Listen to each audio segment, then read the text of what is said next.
filer sans avoir réglé ta note jetée à l'œil. Je ferai jamais une chose pareille. Non. S'il te plaît, Diana, laisse-moi boire tranquillement, d'accord? Merci.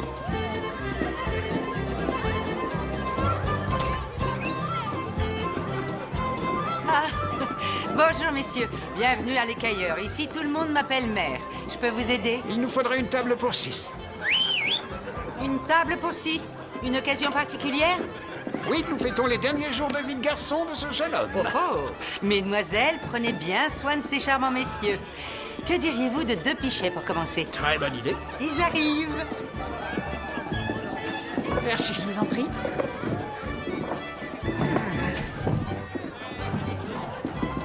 Arrêtez de faire cette tête, Higgins, et asseyez-vous. Je vous répète qu'on aurait dû aller au cabaret. C'est un endroit bien plus respectable. On peut boire de la bière, on peut manger quelques huîtres, et aucun de nous n'aura de problème avec sa femme en rentrant. Je vous assure, ce sera Alors très joli. messieurs, tout se passe Il bien? nous faudrait un autre pichet. Bien sûr, je m'en charge. Et il y aura un très beau petit jardin, 2 chèvres et une poule. Vous préférez quoi, des poules ou des chèvres? Qui veut se risquer à faire un bras de fer avec moi? 2 $ que je peux battre n'importe quel homme ici. Tente. Je relève le défi.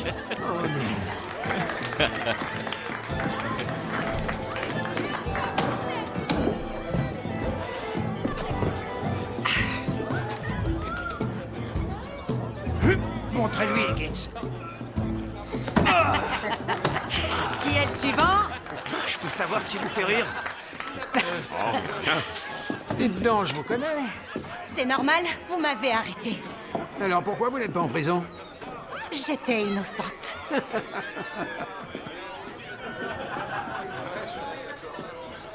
Ah, Maddy, s'il te plaît. Et si tu nous jouais quelque chose de plus enlevé?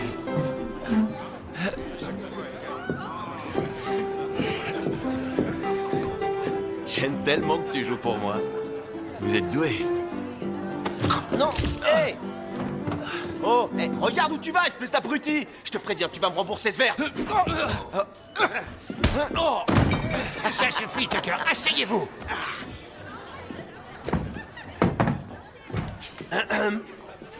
Payez-lui sa bière.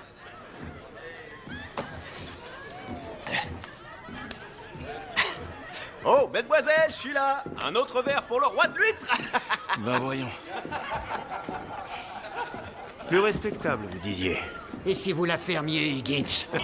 Votre attention, messieurs, c'est l'heure de gober les huîtres. Lequel d'entre vous va remporter la couronne?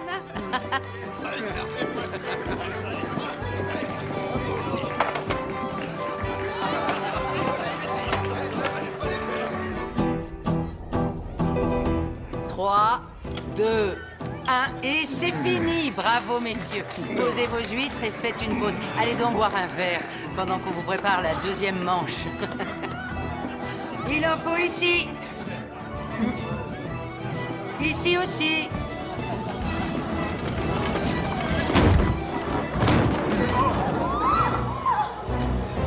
Oh, misère. On aurait dû aller au cabaret.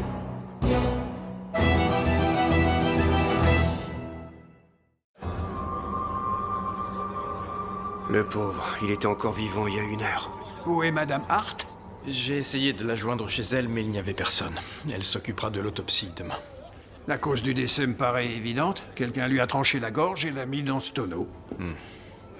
Et il s'est dépêché de refermer le couvercle à coups de marteau. Y avait-il quelqu'un qui aurait pu vous paraître suspect? À vrai dire, oui.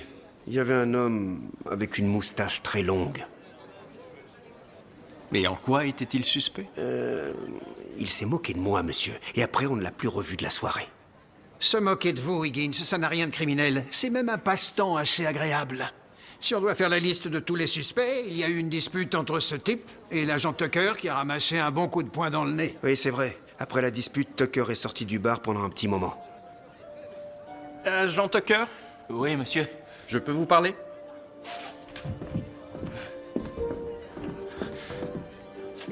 Oh. Vous avez l'air malade. Oui, désolé. J'ai bu beaucoup trop d'alcool. De toute évidence. Est-il exact que ce soir, vous et la victime avez eu une altercation? Monsieur, je suis conscient que ce soir, je me suis mal comporté.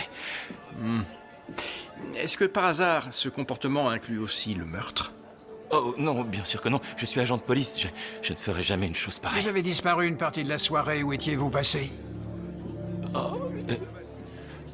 Je me suis... J'ai perdu connaissance quand je suis allé aux toilettes avec l'alcool et les huîtres. Excuse-moi. Henry, veillez à ce que l'agent Tucker ne sorte pas d'ici, je vous prie. Vous voulez que je monte la garde devant les toilettes? Oui. Très bien. Ah, pauvre Mick. Il faisait partie de mes meilleurs clients. Je n'arrive pas à y croire, c'est monstrueux. Mademoiselle Malone, c'est bien ça? Oui, inspecteur. Étiez-vous proche de la victime? Autant qu'on peut l'être d'un homme auquel on sert à boire. Mick Peterson était célibataire, il vivait seul, il avait de grands rêves, mais il n'avait pas les moyens de les concrétiser. Avez-vous été présente pendant toute la soirée? Oui, je supervise tout. Il faut savoir se faire obéir pour gérer tout ce beau monde. Que faisiez-vous pendant l'heure qui a précédé la découverte du corps? Oh, la musique était très entraînante. Je m'amusais sur la piste de danse. Je vois. Et votre équipe? Vous n'avez qu'à leur demander. Une de vos employées est connue de nos services. Oh, Madeleine Tompkins? Oh non, Madeleine a terminé. Elle est rentrée chez elle. Dans ce cas, il nous faut son adresse.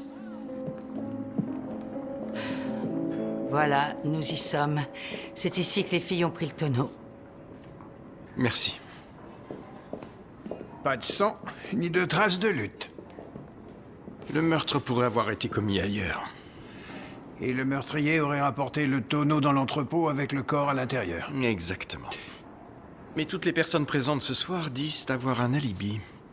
Ça ne va pas être simple de reconstituer cette soirée. Pour vous dire la vérité, mes souvenirs sont un peu flous. Où est Hart? Nous n'avons pas encore pu la joindre. À mon avis, monsieur, vous feriez mieux de rentrer et de prendre un peu de repos. Je vais finir d'inspecter les lieux et demain nous aurons le compte-rendu d'autopsie de Madame Hart. Merci, mon ami.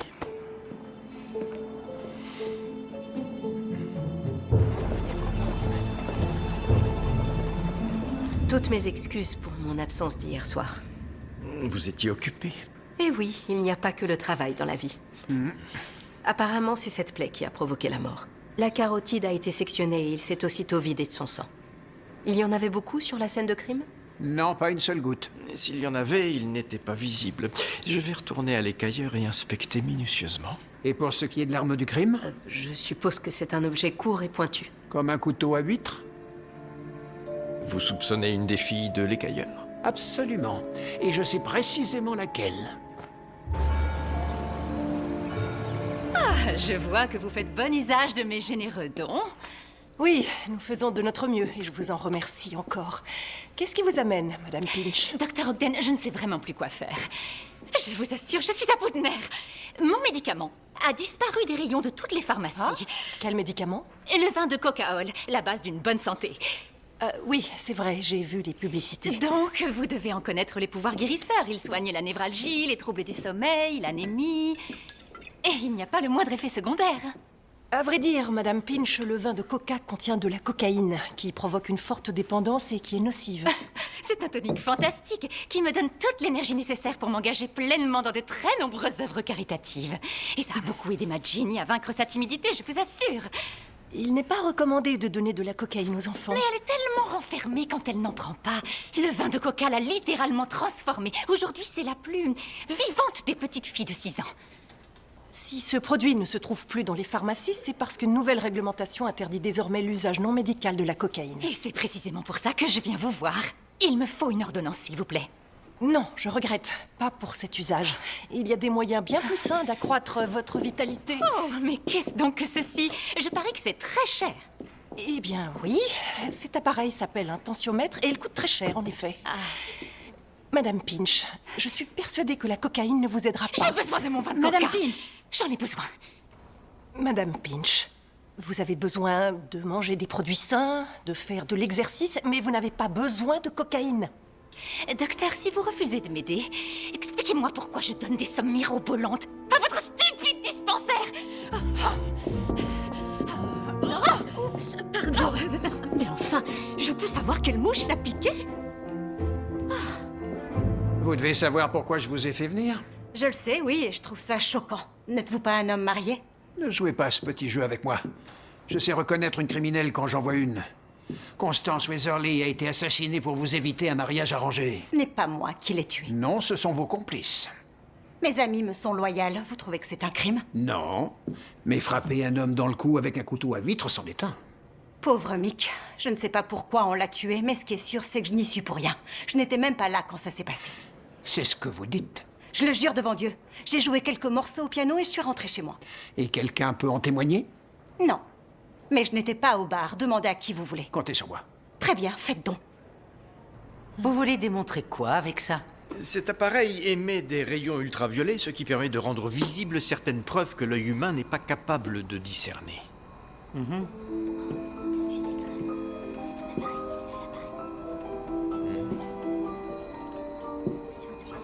Oh, c'est joli. T'as vu ces couleurs? Ces couleurs que vous trouvez jolies, ce sont des traces de sang qui se trouvent sur les manches. Vous poignardez en groupe ici? Vous êtes idiot ou quoi? C'est pas facile d'ouvrir des huîtres. Montrez-leur vos cicatrices. C'est tout de même simple de comprendre pourquoi il y a du sang sur ces couteaux. Bien sûr. Si vous permettez, j'aimerais inspecter votre entrepôt avec mon appareil.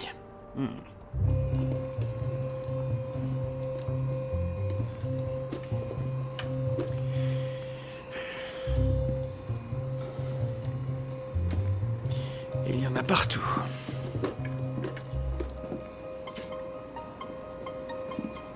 Attendez. Revenez. Qu'est-ce qu'il y a? On dirait une accumulation de traces laissées par des gens qui avaient les mains sales. C'est bizarre que ces traces soient toutes au même endroit. Je trouve aussi. C'est peut-être parce que ce n'est pas seulement un mur. Qui est là?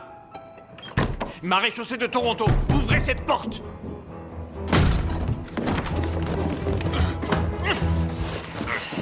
Maintenant, ça suffit. Monsieur, c'est l'homme à la moustache dont je vous ai parlé. Oh, monsieur, regardez. Du sang.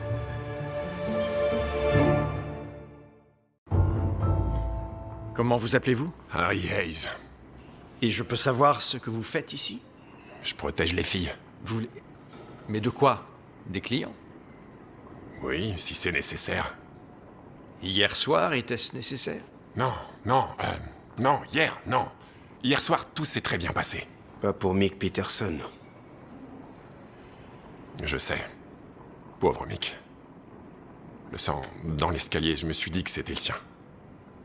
Du sang dans un bar, c'est pas bon pour le commerce. Quand j'ai vu ça, aujourd'hui, je me suis dit que j'allais nettoyer.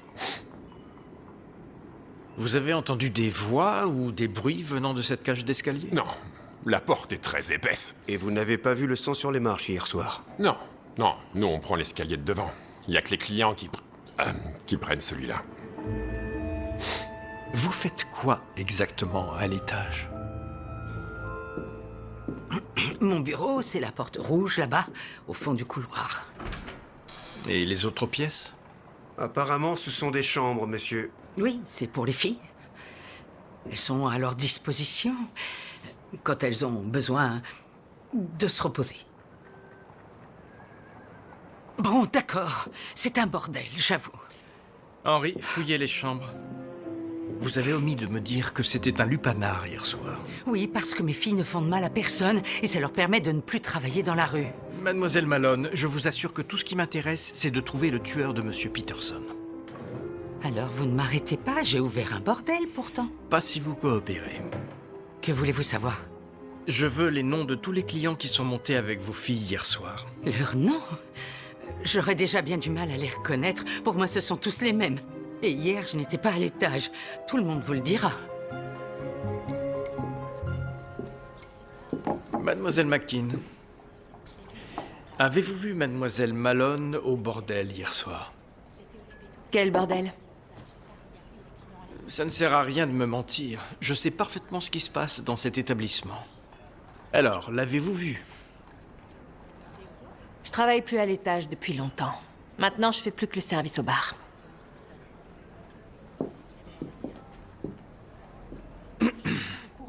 Mesdemoiselles, je sais qu'à l'étage, cet établissement est également une maison de prostitution. Je suis tout prêt à faire l'impasse sur cette activité illicite si vous acceptez de me donner les noms des clients qui sont montés avec vous hier soir.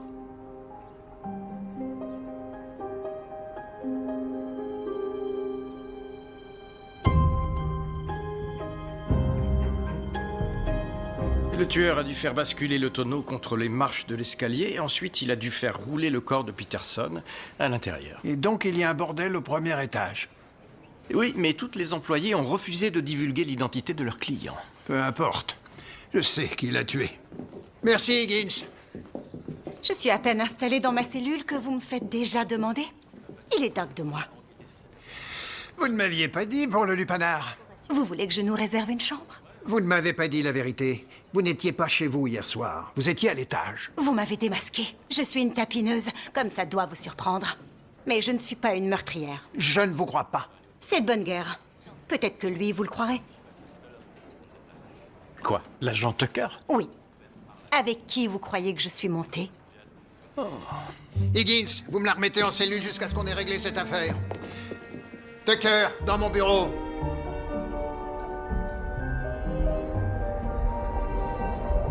Je dois te laisser. Mon chef me demande. À plus tard. Et au trot! C'est votre fiancé? Oui, monsieur. On vient de discuter avec Madeleine Tompkins. Y a-t-il quelque chose que vous voudriez nous dire? J'ai menti, je suis désolé. Je ne me suis pas évanoui dans les toilettes. J'étais avec... Enfin, avec cette femme. Je vous en prie, ne dites rien à ma fiancée. À votre place, je m'inquiéterais surtout de finir mes jours en prison. En prison? Pourquoi? Pour meurtre, pardi. Vous vous êtes battu avec Peterson hier soir. Oui, il m'a mis un coup de poing et je pense que je ne l'avais pas volé. Mais je n'ai pas tué cet homme. Au cours de la soirée, vous n'avez pas recroisé Monsieur Peterson? Non. Enfin, si, rapidement, nous nous sommes croisés dans le couloir. Je peux savoir dans quel couloir? Au premier étage. Il était avec une femme? Non. Il était seul. Il se dirigeait vers la porte rouge au moment où je redescendais. Mais je ne l'ai pas tué, inspecteur Murdoch. Monsieur, vous devez me croire, ce n'est pas moi. Je n'ai aucune raison de vous croire et je n'ai pas non plus de raison de vous faire confiance, agent Tucker. Je vous rappelle que vous m'avez menti. Par conséquent, vous resterez en détention au poste 4 jusqu'à ce qu'on ait trouvé le tueur de Monsieur Peterson.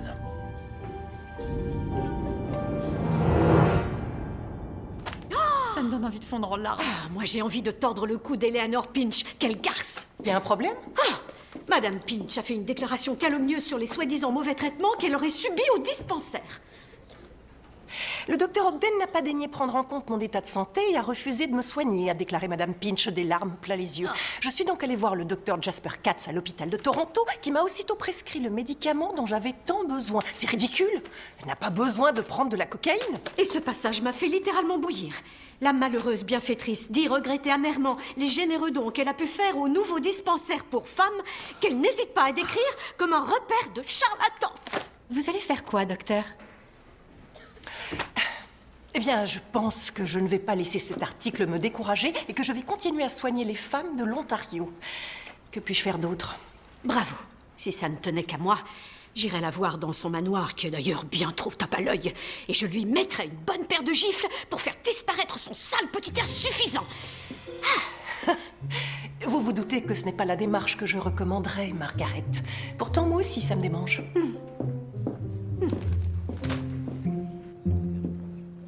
Madeleine Tompkins et l'agent Tucker se fournissent mutuellement un alibi. Exact. Ils étaient au premier étage, en pleine action. En pleine action, Murdoch. Peau contre peau, les chairs brûlantes de désir, s'adonnant au plaisir. Oui, j'avais compris ce que vous entendiez par en pleine action. Le point important, c'est que l'agent Tucker a vu Peterson au premier étage. Qu'est-ce que Peterson faisait là-haut? Pour l'instant, on l'ignore. Mais quand Tucker l'a vu, il était tout près du bureau de Mademoiselle Malone. Il faut que je l'interroge. Je vais la faire venir demain. Bien. Ce dîner hier était très agréable. J'ai passé une excellente soirée. J'ai tout particulièrement aimé le dessert. Peut-être qu'après être passé au Starbright, on pourrait continuer la soirée chez moi. Pour un autre dessert? Oh, je suis terriblement gourmande.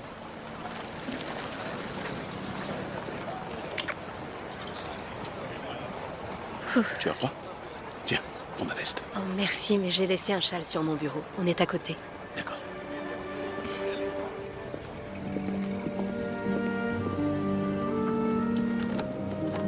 Attends-moi ici, j'en ai pour 1 minute. Très bien.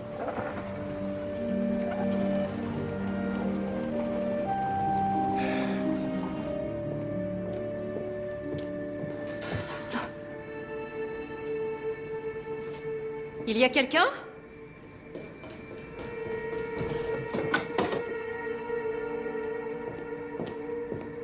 Qui est là?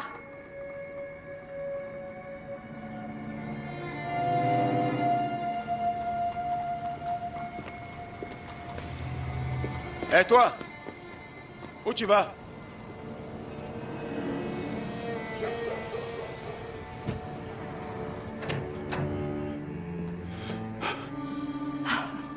Isaiah.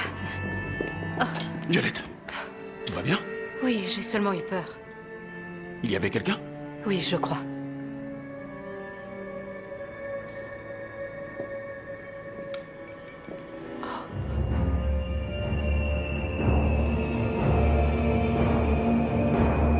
Comme vous pouvez le voir, l'intrus a ouvert le torse de Monsieur Peterson. Vous savez dans quel but? Essayons de le découvrir. Oh, et c'est le moment où je m'en vais. Bonne soirée, Violette. Ah, merci Isaiah, à bientôt.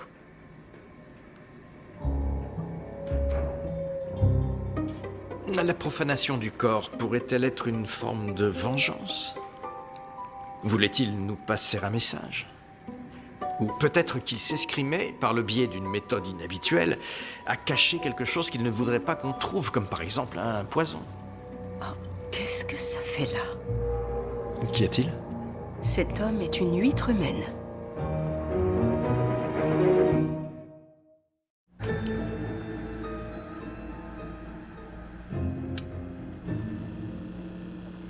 Votre mari est inspecteur de police? Le meilleur de Toronto. Et vous êtes? Millicent Drysdale, monsieur. Mademoiselle Drysdale est ici en observation dans le cadre de ses études. Oh! Dans ce cas, il faut que vous sachiez que le docteur Ogden est de loin le meilleur médecin de Toronto. Pourquoi voulez-vous une radio de ces perles? Il y a un détail que je ne parviens pas à comprendre. Les perles sont le plus souvent de forme irrégulière et elles ont rarement la même taille. Celles-ci sont toutes parfaitement sphériques et elles ont exactement la même taille. D'où proviennent-elles? Du corps de la victime, l'homme qui a été trouvé dans la maison close où l'agent Tucker fêtait son enterrement de vie de garçon. Maison close. Mais c'est Thomas qui a organisé cette fête. Oui, me semble. Mon époux a emmené ses agents dans une maison close.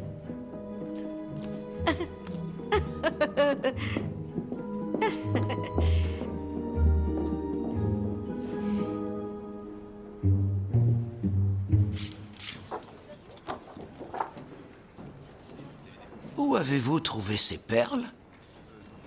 Dans l'estomac d'un homme qui a été poignardé. Dans son estomac? Oh, c'est horrible. Savez-vous si ces perles ont de la valeur? Ça dépend. Les perles naturelles sont très chères et on en trouve très peu. Les Japonais ont inventé une méthode pour faire des perles de culture et elles ont bien moins de valeur. Si vous voulez savoir ce que j'en pense, tout ceci est de très mauvais goût. Oui, c'est une découverte particulièrement horrible. Je faisais référence aux perles de culture. Imaginez un instant les coups crasseux du petit peuple affublé de parures faites de ces perles bon marché. Quand j'y pense, ça me donne envie de vomir. Oh, oh.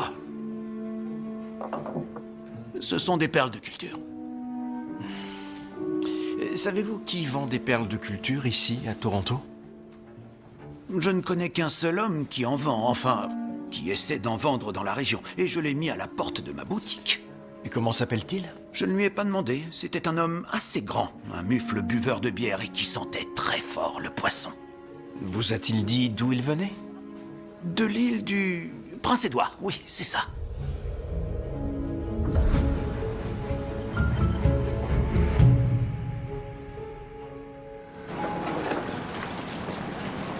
Bonjour, le journal, s'il vous plaît.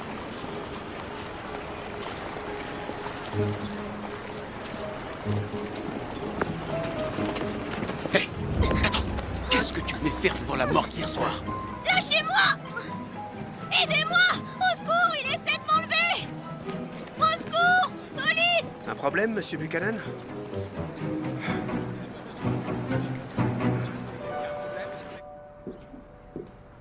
Ah. Comment allez-vous, mademoiselle McKean? J'ai connu mieux. Vous êtes malade? Non, j'ai la gueule de bois, c'est rien. Ce sont les risques du métier. Tiens, chérie, avale ça. Ça va te requinquer. Le mal par le mal. Merci, mère.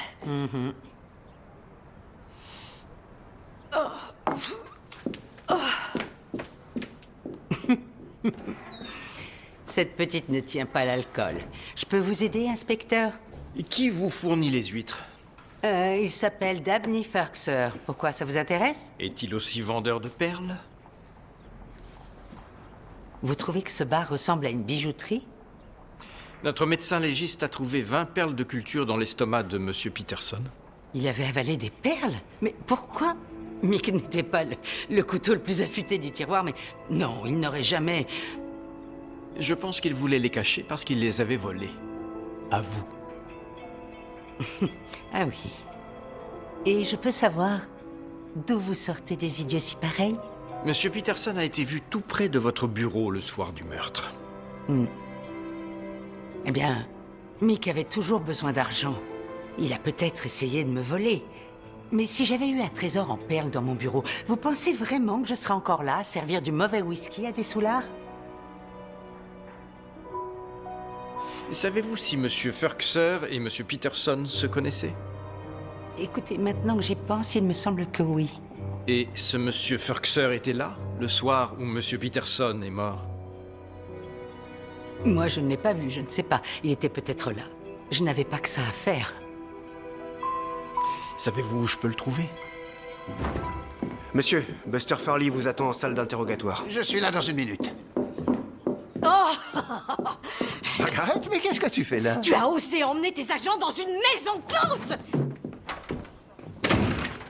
Non, je les ai emmenés dans un bar à huîtres. Donc tu es en train de me dire que l'inspecteur Murdoch m'a menti, parce que je me souviens parfaitement l'entendre dire « maison close !» C'était un bar, mais c'était aussi un bordel. Et je te jure que je n'étais pas au courant. Comment ça, tu n'étais pas au courant, Thomas? Tu es inspecteur en chef! Je n'en savais rien.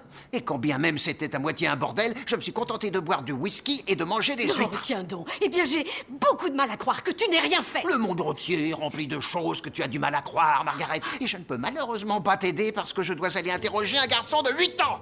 Tout de suite. Alors maintenant, si tu permets...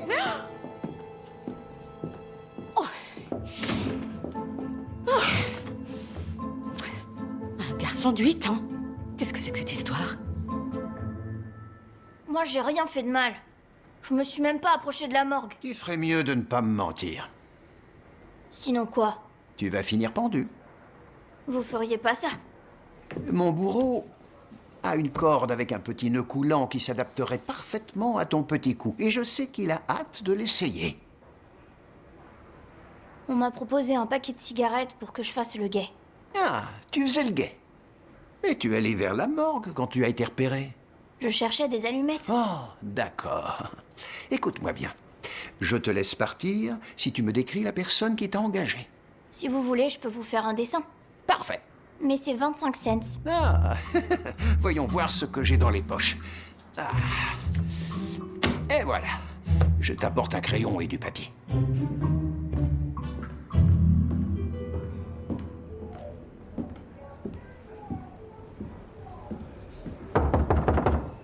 Dabney Ferkser, maréchaussée de Toronto, j'aimerais vous parler. Monsieur Ferkser! Monsieur Ferkser, dernière sommation.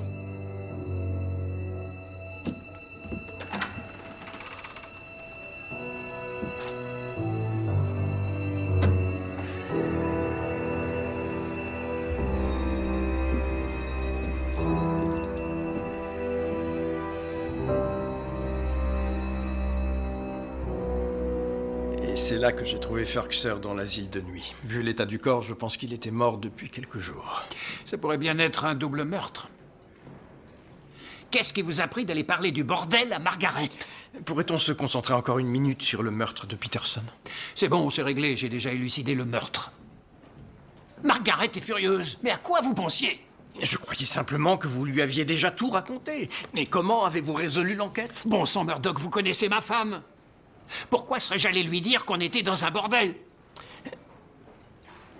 J'ai trouvé le meurtrier grâce à la description d'un témoin. Elle est là, inspecteur.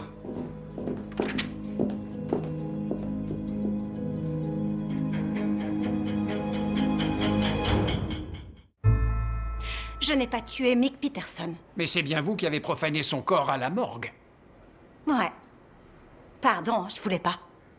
Donc vous saviez pour les perles.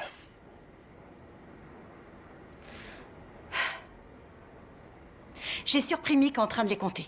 Il a dit qu'il voulait les vendre pour pouvoir s'acheter une maison. Alors je lui ai dit, t'en as tellement, tu pourrais peut-être m'en donner quelques-unes. Mais au lieu de ça, cet imbécile les a avalées. Où les avait-il eus? Il me l'a pas dit. Mais après sa mort, je me suis posé des questions.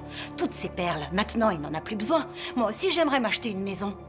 Alors vous avez tenté de dépouiller son cadavre. Ça, j'admets que j'en suis pas trop fière. Et Dabney Ferkser, vous l'avez tué? Qui c'est celui-là? Monsieur Ferkser fournissait les huîtres à Mademoiselle Malone. Comment j'aurais pu tuer quelqu'un que je connais pas?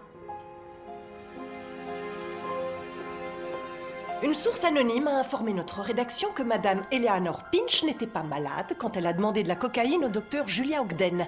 À moins bien sûr que l'on puisse qualifier de maladie l'incroyable avidité d'un toxicomane.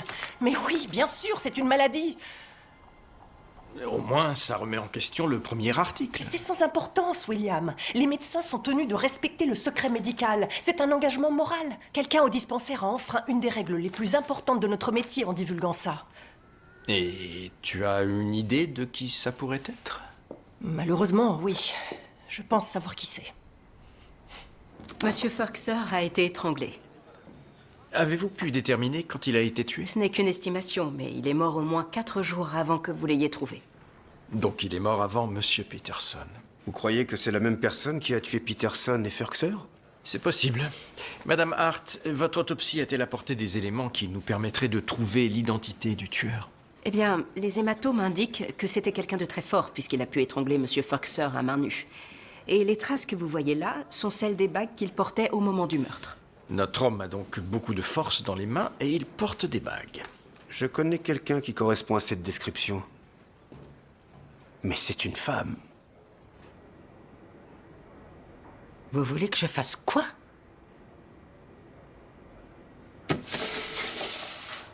Vous mettez vos mains autour de ce cou en argile et vous le serrez. Comme ceci.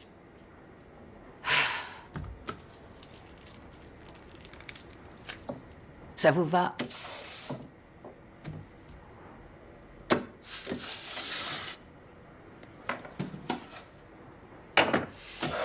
Recommencez. Et cette fois, quand je dis stop, vous relâchez.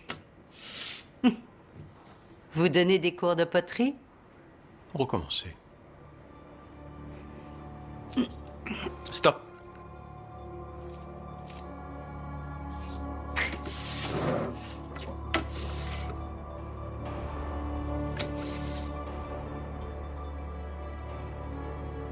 C'est bien ce que je pensais.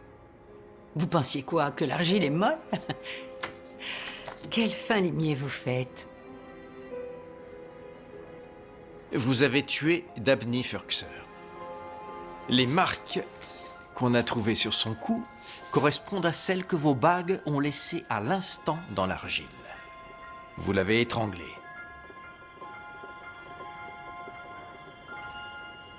Je hais les vantards. Pas vous? Je trouve la haine très contre-productive. Vous êtes un saint, inspecteur Murdoch. Quoi qu'il en soit, cette grande gueule de Dabney n'arrêtait pas de me parler de ses précieuses perles et du pactole qu'il allait toucher en les vendant. Et comme je le disais, je hais les vantards, mais j'aime beaucoup l'argent. Alors je suis allée les voler. Il m'a pris sur le fait. Et il s'est jeté sur moi. Il s'est jeté sur vous? Oui. Alors je l'ai étranglé. C'était de la légitime défense. Ce n'est pas à nous d'en décider. Vous aurez le verdict une fois au tribunal. Donc, vous avez tué Ferkser.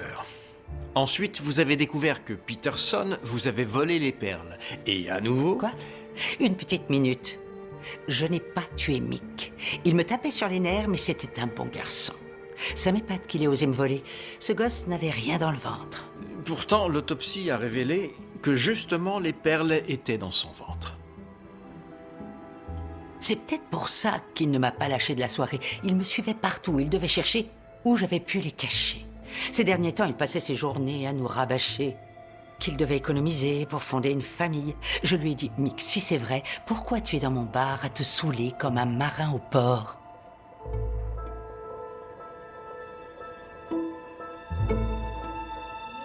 Et la dernière patiente que nous verrons s'appelle Madame Takahara. Qui vient de subir une césarienne, d'accord. C'est ça. Et je me disais que vous pourriez peut-être vous charger de l'examiner. Vraiment? Je peux? Julia, vous vouliez me voir? Oui, entrez s'il vous plaît et fermez la porte derrière vous. Asseyez-vous. Oh. Que se passe-t-il? Je crois que vous le savez. Et je comprends ce que vous vouliez faire en donnant cette interview. Une interview? Mais quoi qu'il en soit, en faisant ça, vous avez violé le secret médical. Je suis désolée, Margaret, mais je vais devoir vous renvoyer. Je n'ai pas le choix. Mais je n'ai donné aucune interview. Je sais que vous aviez les meilleures intentions, mais c'est très sérieux. Je ne peux pas laisser passer ça. Je vous dis que je n'ai rien fait. Et votre accusation me déçoit beaucoup. Si ce n'est pas vous, alors dites-moi qui ça pourrait être. Margaret, s'il vous plaît.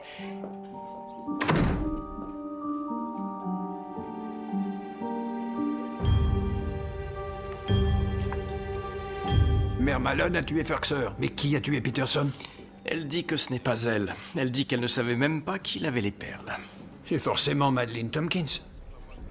Je n'en mettrai pas ma main à couper. Il a dit qu'il voulait les vendre pour pouvoir s'acheter une maison. Ces derniers temps, il passait ses journées à nous rabâcher qu'il devait économiser pour fonder une famille. Je travaille plus à l'étage depuis longtemps. Maintenant, je fais plus que le service au bar.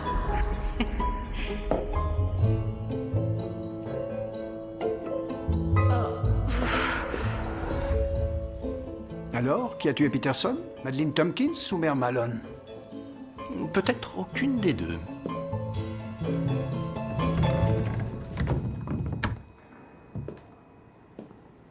Inspecteur Murdoch, qu'est-ce que je peux faire pour vous? Mademoiselle McKean, depuis combien de temps êtes-vous enceinte? Mais de quoi vous parlez? Je suis pas enceinte. Je crois que vous savez très exactement de quoi je suis en train de parler. Voilà un outil très intéressant. Ça s'appelle un hutinet. C'est pour ouvrir les fûts de whisky. Aurait-il pu servir également à fermer un tonneau à huîtres contenant un corps humain? Je sais pas de quoi vous parlez. Pourquoi avoir tué le père de votre enfant? Mick Peterson. C'est ça que vous appelez un père? Un ivrogne sans un sou, qui vous abreuve de déclarations d'amour, de belles promesses. Et l'instant d'après, il suit mère toute la soirée, comme un sale petit pervers. Il fricotait avec Maddy sous mon nez. Et ça vous a mise en colère? J'étais furieuse. Alors je l'ai suivi au premier. Il fallait qu'on parle. Il s'est confondu en excuses. Oh, Diana. Je veux que tu sois ma femme. Je veux nous acheter une maison. C'était qu'un menteur. J'en avais assez de ces promesses qui tiendraient pas. Et j'ai perdu mon sang-froid. Je l'ai frappé avec mon couteau à huître, mais j'ai jamais voulu qu'il meure.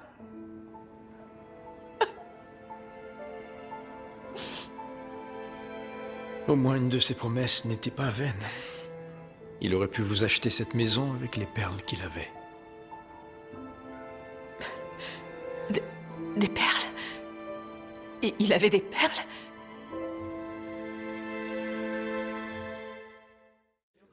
C'est une très bonne nouvelle, je vous remercie. Voici le détenu, monsieur. Merci, Higgins.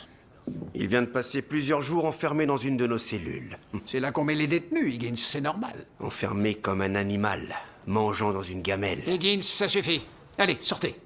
Je peux pas regarder? Dehors et fermez la porte. Oh, mais... Et préparez-moi un thé. Oui, monsieur. Asseyez-vous, agent Tucker. Vous savez ce que je m'apprête à faire? Ne me renvoyez pas, monsieur. Ne vous ridiculisez pas. J'ai besoin de ce travail, je vous en prie. Un agent de police doit toujours faire preuve de dignité et d'intégrité. J'avais trop bu, je suis désolé. Avant cette soirée, je n'avais jamais touché une femme. Je ne sais même pas si j'ai fait ce qu'il fallait. Ah bon sang. Je vous en prie. Je vous promets de m'améliorer. Je vous en donne ma parole. S'il vous plaît, laissez-moi une chance. Ce n'est pas moi qu'il faut supplier.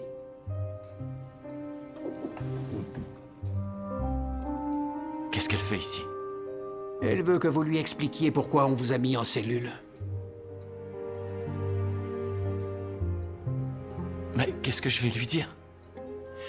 C'est à vous de voir.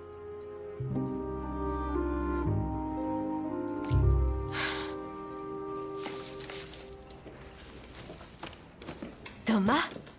Margaret, Oh, pourquoi m'offres-tu des fleurs? je tiens à ce que tu saches la vérité à propos de cette soirée.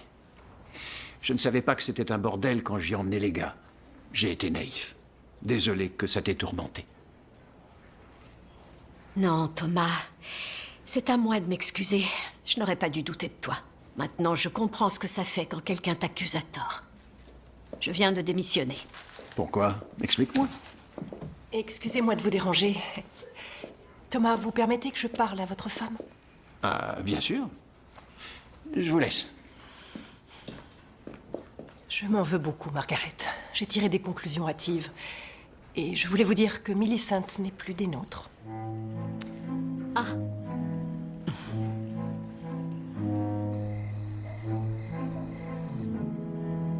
William?